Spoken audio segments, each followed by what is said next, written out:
Donc le thème que nous avons choisi aujourd'hui, c'est participation citoyenne et enjeux des élections présidentielles en Mauritanie. Donc comme vous le savez tous, c'est dans moins de 2 semaines, le 22 juin. Donc c'est une élection qui est très importante dans la vie de notre nation, car cette élection, elle devrait marquer la première passation de pouvoir entre un président sortant et son successeur élu. Parce que l'actuel président, Mohamed Ould Abdelaziz, il ne se représente pas pour un 3e mandat. Je pense que c'est une première historique dans notre pays. Pour vous parler encore de l'état d'esprit de Biram, c'était une phrase qu'il m'avait dite le jour où on l'a arrêté, c'est-à-dire le 7 août 2018, avant qu'il n'aille dans la voiture des policiers. J'ai dit, mais président, on fait quoi? Il me dit, là, je ne t'inquiète pas. Ne vous occupez pas de ma personne, faites ce que vous avez à faire. Ce qu'il veut, c'est juste que je ne passe pas à l'Assemblée. Faites ce que vous avez à faire. Ne vous inquiétez pas pour moi. Je sais me défendre tout seul. Alhamdoulilah, c'est très bien défendu. On a fait notre travail, tous. On a fait notre travail. Il a été élu, effectivement. Et ce qu'il nous dit encore aujourd'hui, ne vous inquiétez pas pour moi. Mon état de santé, ce n'est pas un sujet. À tel point que le dernier livre qu'il a sorti, c'était Ma vie, ta liberté.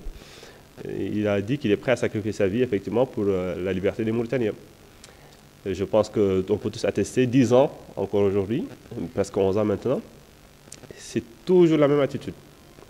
On peut lui reprocher plein de choses. Moi-même, le premier, j'ai plein de choses à lui reprocher. Mais il y a une chose, par contre, sur laquelle je suis certain, c'est qu'il aime vraiment la Mauritanie.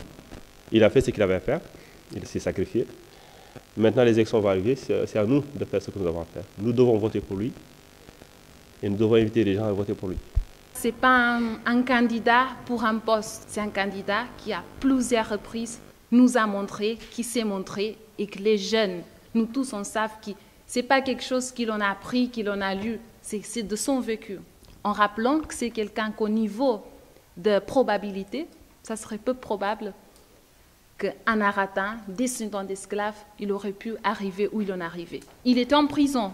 Malgré qu'il était en prison, il a été élu par le peuple et il a eu sa chaise à l'Assemblée. Et pourquoi? Ce n'était pas parce qu'il disait des choses, il impressionnait. Parce que les gens, quand ils ont pris la conscience, ils étaient dans l'état d'éveiller, ils ont compris Biram. Il y en a marre, en fait, moi, en tant que Mauritanien, de toujours me justifier ou de toujours expliquer que mon pays ne respecte pas les droits de l'homme. De toujours discuter avec mes camarades que mon pays viole les droits de l'homme à longueur de journée.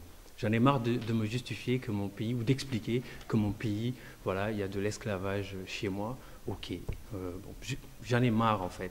Donc aujourd'hui, on a la chance d'avoir une personne comme Biram Da Abeid. Ce qu'il faut savoir, c'est que la candidature de Biram Da Abeid n'est pas seulement une candidature pour la Mauritanie, c'est une candidature pour l'Afrique de l'Ouest. Je soutiens sa candidature, ça c'est sûr, car nous avons foi déjà en tout ce qu'il a pu,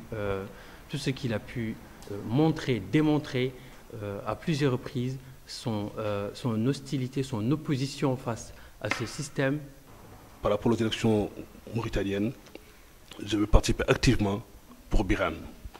Je n'étais pas membre, adhérent et même sympathisant de IRA, mais j'ai vu que la situation mauritanienne aujourd'hui, c'est Biram qui pourrait être la solution. Comme a dit le doyen, Biram a dit tout haut ce que tout le monde pense tout bas. Dans les salons mauritaniens, tout le monde parle de l'esclavage, que ce soit l'esclavage à lui-même ou que ce soit ses séquelles. Mais personne n'ose dire ça dans la place publique. Le système, il fait ce qu'il a à faire. Nous faisons ce qu'on a à faire. Et on verra, dans les autres pays, il y a eu des changements qui se sont faits, mais ça ne se fait pas par l'aide de l'ONU, par l'aide des Nations Unies, par l'aide de l'Occident, etc. On commence et puis après, les autres peuvent éventuellement nous aider. Mais celui qui ne s'est pas aidé, ce n'est pas la peine. Il faut le dire, c'est un système qu'il faut dégager, tout simplement. Et pour le dégager, il faut voter.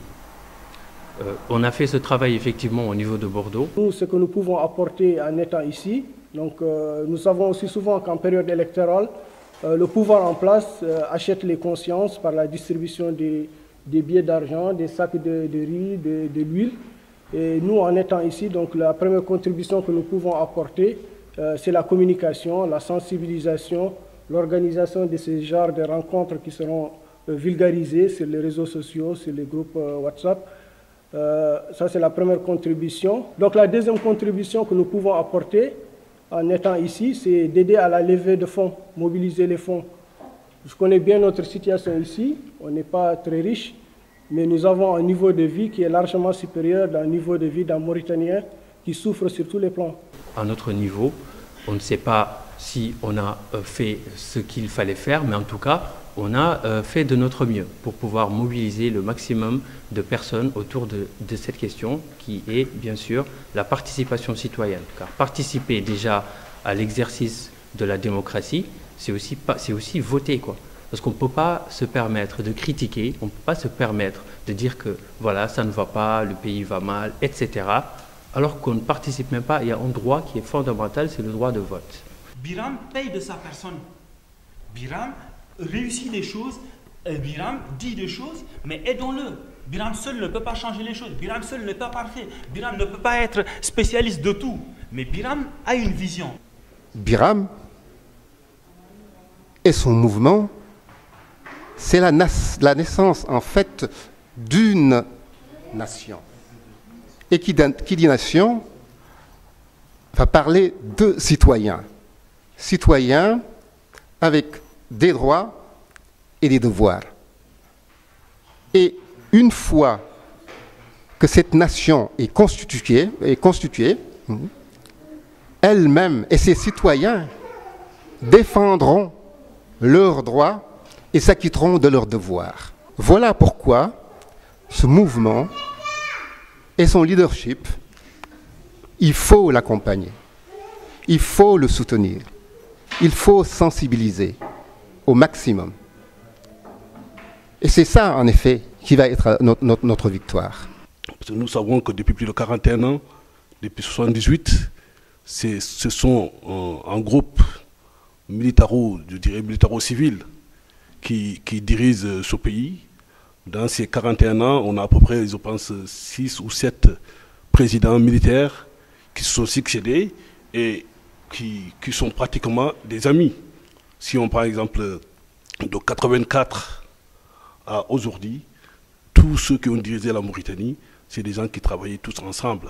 Je vais terminer mon discours avec cette belle citation de Martin Luther King qui disait « La véritable grandeur d'un homme ne se mesure pas à des moments où il est à son aise, mais lorsqu'il traverse une période de controverses et de défis. » Biram Da Abeid a affronté et continue d'affronter les défis.